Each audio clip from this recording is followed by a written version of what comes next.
Jumlah penduduk terjejas meningkat kepada 409 orang pada tengah hari tadi dengan 7 pusat pemindahan masih beroperasi sementara 3 telah ditutup. Ia melibatkan 101 keluarga dari 2 daerah iaitu Kuala Muda dan Yan. Di Yan, 179 mangsa dari beberapa kampung dipindahkan ke pusat pemindahan banjir yang dibuka sejak 10 malam tadi. Menurut penduduk, hujan lebat luar biasa menyebabkan air melimpah masuk ke dalam rumah mereka sehingga terpaksa berpindah demi keselamatan ahli keluarga. Hujan turun sejak lewat petang menyebabkan rumah mereka ditenggelami hampir 1 meter sehingga diselamatkan pasukan polis, Jabatan Pertahanan Awam JPAM dan pihak bomba. Setakat ini 4 pusat pemindahan dibuka oleh Jabatan Kebajikan Masyarakat JKM Yan. Antaranya Surau Kampung Troy Bukit melibatkan 25 keluarga dengan 100 orang mangsa. Masjid Titi Teras melibatkan 15 keluarga dengan 51 mangsa. Kampung Lubu Boy melibatkan 3 keluarga dan 18 mangsa. Mangsa yang ditemui berkata mereka tidak pulang ke rumah ekoran cuaca tidak menentu. Yang lebat tunggu 2 jam. Lalu tak sampai macam tu lah kan. Buka dia kata ayak naik dengan mengejutnya. Ayak sungai pun? Ayak sungai pun dia tak ada henti. Selalunya kalau tengah jam baru boleh naik sini. Ayak tak ada nak pergi mana? Ramai sini pukul apa? Lebih kurang ke 11 kot. 11 malam? Ayak naik pukul 6 petang.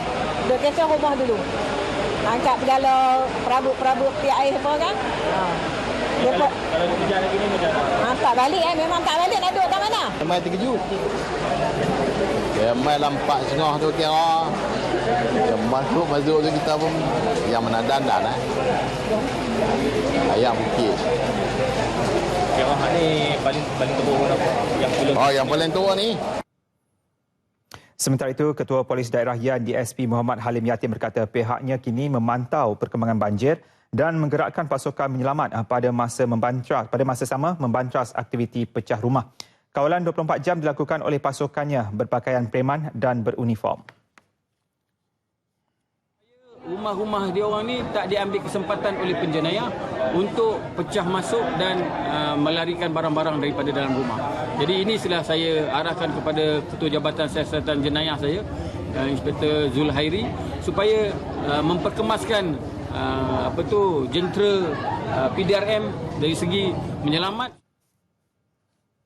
Di pusat pemindahan banjir di Surau Kampung Troy Bukit, hujan lebat masih turun sejak jam 9 pagi tadi. Beberapa agensi termasuk JKM, JPAM, Jabatan Kesihatan dan Syarikat Air Darul Aman SADA turut membantu penduduk yang terjejas. Jumlah penduduk dipindahkan dijangka bertambah ekoran hujan masih berterusan.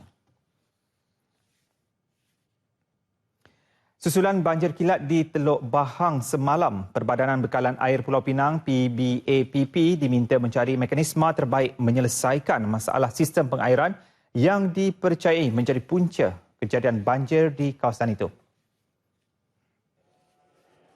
Ahli Dewan Undangan Negeri Adun Teluk Bahang, Datuk Syahidan Ayub Hussein Shah menjelaskan PBAPP boleh mengambil tindakan proaktif mengalirkan air lebihan ketika air laut pasang ke empangan Teluk Bahang. Dengan cara itu, air hujan dan air laut berlebihan akan terawat dan boleh digunakan untuk penggunaan domestik daripada dilepaskan begitu sahaja. Kita ada 2 sungai. Satu sungai Teluk Bahang, satu sungai Kelian kan? Sungai Kelian Teluk Awak kan? Okey, sungai Kelian Teluk Awak, kenapa air volume yang banyak tiap-tiap tahun dia tak channel masuk dam? Sepatutnya bila keadaan dam yang sini dia kena channel sungai, dia kena cari jalan. Macam mana nak channel sungai Kelian tu tidak ke laut, air itu terus masuk dam. Beliau ditemui selepas mempengerusikan mesyuarat dengan semua agensi penguatkuasa mengenai persediaan banjir. Selain faktor taburan jumlah hujan melebihi 80 mm sejam, saluran pembentong yang sempit dan tidak mampu menerima aliran air yang banyak di Jabatan Sungai Kelian di Teluk Bahang dipercayai turut menyumbang kejadian banjir kilat itu.